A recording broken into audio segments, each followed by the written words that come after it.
There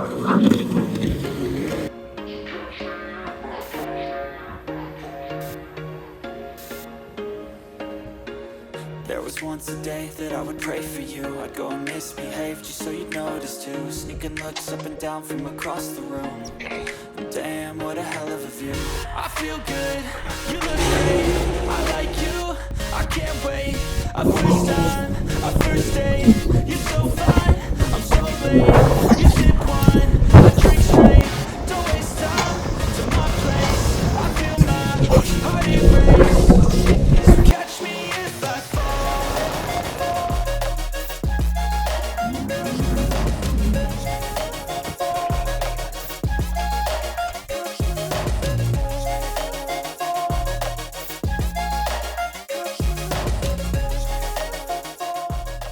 Anatomy of a jet ski. I'm falling fast, sitting here praying that this night's gonna last. You got it all on tap, I'm loving your vibe always. Hello, welcome back to another anatomy video. Today we're looking at, you guessed it, jet skis. Joined today by two lovely people over here. Introduce yourselves. Hello. Yo. Cool. Nice to meet you. Let's get started.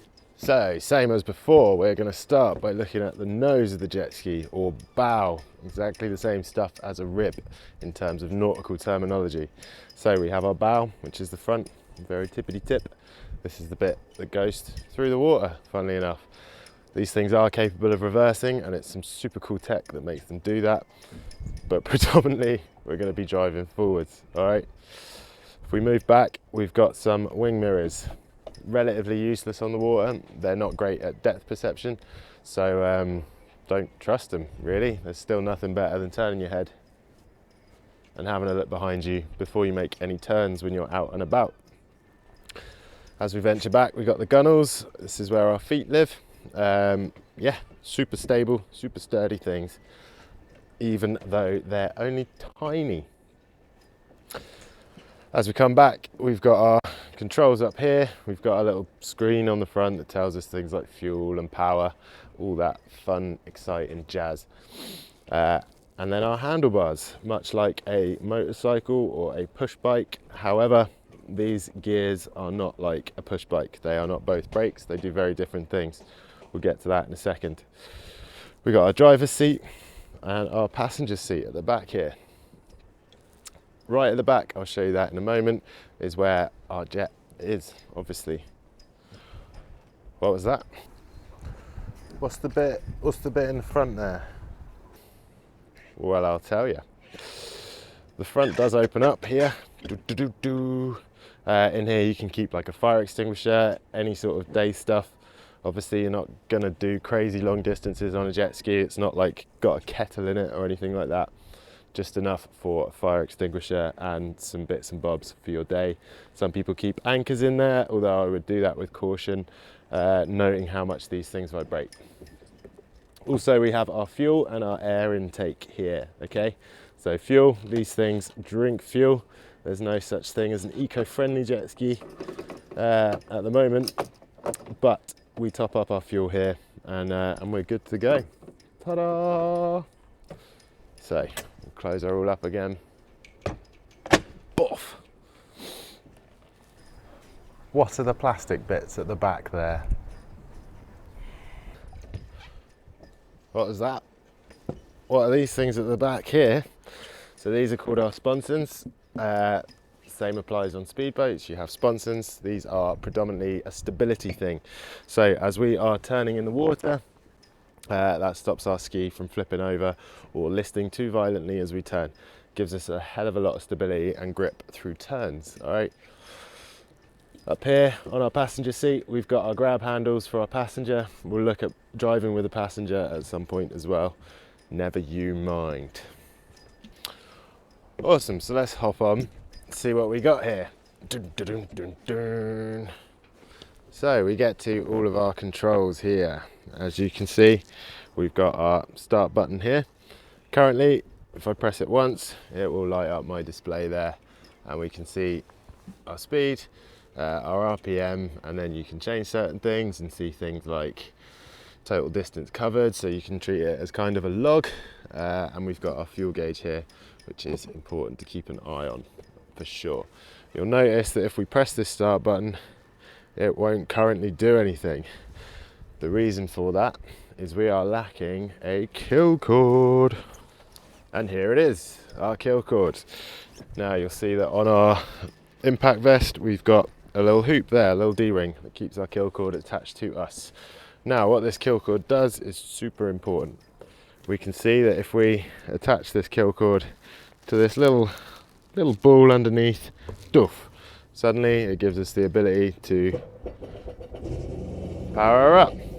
If we pull the kill cord, it'll kill the engine dead, okay? So the reason a kill cord is so important is if we come off the jet ski, which is all part of it, certainly happens for sure, it kills the engine. It stops the jet ski from leaving us, because it will coast at 4 to 5 miles an hour, regardless of your controls. If it's in forward gear, it will move forward. So it avoids the ski coasting away from you, and it also avoids the ski coming back round and hitting you if you're in the water. So if the kill cord is pulled, engine dies, we can quite easily swim to the back, climb back on the ski, plug in, and away we go. There's quite a lot of stories where kill cords haven't been worn properly. I'll let you look into that at your own thing. I don't want this to become like a disaster video. So yeah, always wear a kill cord. Always wear a kill cord. I promise I will always wear a kill cord. How do you go forwards? You'll see some levers, all right? Up here, they look like brake levers from a bicycle, but they are not, all right? So on our right hand side, we have our forward lever. That will click us into forward gear, and when we're out at sea, we push and squeeze, and that will zoom us along. All right. Over here on the left, we have our reverse lever, okay? It's a bit like a driving computer game, I guess. You push and hold to go into reverse. You can also use this as a brake. Super fun when you're out there. Very clever bit of kit that makes that work. So click once to go into neutral and hold to go into reverse. And then over on the right hand side, we click once to go back into forwards. So within a marina, when you're trying to control your speed, you are forever bouncing between the two. You're going neutral, forwards, neutral, forwards. As I say, when it's in forward gear, it will coast 4 or 5 miles an hour, and you'll find it going all woo, woo, woo, woo, woo, woo. What was that? How do you turn? How do we turn it? Good question. Believe it or not, it's the handlebars, all right? Right is right, left is left. So in reverse, when we push and squeeze our left trigger, you've got to think of our steering as pushing the back away from you. So if I push down on my left, it's going to push this way, okay? And I will reverse that way. And vice versa, douche, and the back end will go that way. Can take a bit of finickiness getting used to, but again, don't overthink it. We're intuitive things. We can make it work, all right? So that is the vast majority of your controls. There's also this little tab here, which gives us some sort of modes. We've got like eco mode, sport mode. It gives us some log information for how far we've traveled and our trips and stuff like that. And then there's also an info button, which is more for programming the jet ski and stuff like that. So yeah, there we go. Again, different jet skis have different modifications, all sorts of stuff. Some have speakers instead of wing mirrors, all sorts of jazz. Yeah, all fancy, clever stuff. So, as we said, talk a little bit about how to ride with a passenger on board. Always wear a kill cord. Here's my glamorous passenger. There we go. So, if they were to have fallen off at any point, we briefly mentioned that they'd climb up the back there rather than getting on the side, because it will capsize a jet ski. When the passenger comes up, ooh, they have one hand on the plastic handles and one hand on the driver. Reason being is if she was to disappear, no, Then at least I know she's gone. Jokes, I'm back. She's back, she never left. So at least we know she's gone. So one hand on me, one hand on the plastic, or there is a little thing here that you can hold on. Easy.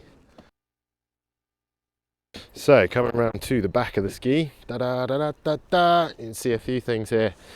We got these little clips that come up. These are so that you can attach luggage. I say luggage, you're not going to be putting your suitcase on it or anything, but it means you can sort of bungee cord stuff onto it, which is cool. Underneath here, if I can open the bastard, oh, it's shut. Within this sort of inspection cover is a connection for a pole. The pole comes out and it allows you to tow wakeboarders and stuff. If we come all the way to the back, see some other things, a little D-ring, these little bumpers, and most importantly, a boarding ladder. If you are to fall off, never try and climb up a jet ski on the side, okay? It will roll it, it will capsize. So if we ever do fall off, this boarding ladder just pops down. You put your knee on it, put your foot on it, and then using the passenger grab handles, you can hoik yourself up. Past the boarding ladder, as you might have seen in the introduction to this video, we have a bucket. All right, now this is where the majority of engineering lies in modern jet skis. It's an incredible thing. So when we brake or go into reverse gear, the RPM, the water flow, is still the same through the propeller and impeller, but this bucket drops, which redirects the water to the front towards the front of the jet ski, towards the bow of the jet ski, should I say. In terms of steering, there's a jet nozzle in here behind the bucket, and that nozzle will flow from left to right, and that is what is responsible for our jet ski turning. We also, at the back here, have our flushing port, which is to keep the engine clean, and we have bungs, etc, etc. And then, same as a powerboat, we've got our bow. What do you call left and right? We've got port, starboard, and our stern, okay? Port being left, starboard being right. Stern being the back, bow being the front. Where's the engine? Jet skis are capable of capsizing, which means they are pretty watertight. All right. We do need to get into the engine though, if we ever do, for servicing reasons or multitude of reasons really. We can take off our back seat here, and then we've got a little clip for our front seat here, which just clips off and off she comes. There we go. Super easy access into the engine. These are the guts. So these are 135 horsepower, these GTIs that we use. So yeah, 135 horsepower on something that weighs as much as a button is mental. There's a few major things we can see in here. We can see our exhaust manifold just over here to the right. We can see our coolant. So this is a closed loop cooling system. So sometimes you might have seen jet skis where they have a stream of water coming out the back of them, and that is open loops. So with the open loop system, it pulls water in, and the water itself cools the main components and then spits it back out, creating that massive jet.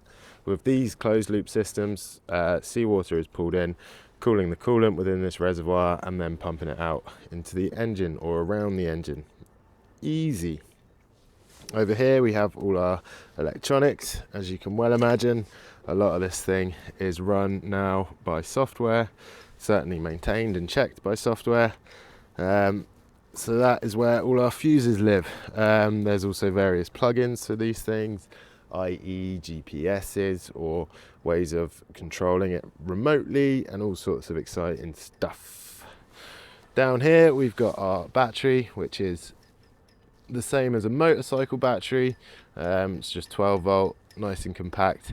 It does charge off of an alternator, so shouldn't have to worry too much about them. Having said that, we've certainly had problems with the batteries in the past. And then here we've got our main engine block. All right, so spark plugs under these, and then our cylinders within there. To check our oil, we've got our little dipstick just here. There she is. You dip it, you stick it, and we can check our oil there. You're kind of looking for a milky oil. If it's jet black, then it's probably time for a change. And obviously if it's running low, then we top it up. Is there anywhere I can stick my iPhone? Future Simon here. The battery on my microphone died. But if you open up this little front pouch here, you'll see there's another little front pouch inside of it. You can keep odds and sods in there, and if you need to keep it fully waterproof, you can open up the little pouch. Stick your phone in there and it'll stay dry. Thank you so much for watching yet another Anatomy of a jet ski. yeah, that. I hope you got something out of it. If you're looking to buy a ski or rent one, it's well worth doing a course just to learn rules of the road and stuff. It is a mental machine. It's good to learn about it. So yeah, do a course. Can't recommend it enough. Any questions, feel free to ask them. There's quite a lot to them, especially engineering wise. They're absolutely incredible and they're a lot of fun. Hope you enjoyed it. Thanks a lot. I'm loving your vibe, always have your back. We like all the same tracks, listen all night in the sheets all black. Said I'm falling fast, don't remember life before you, that's fact.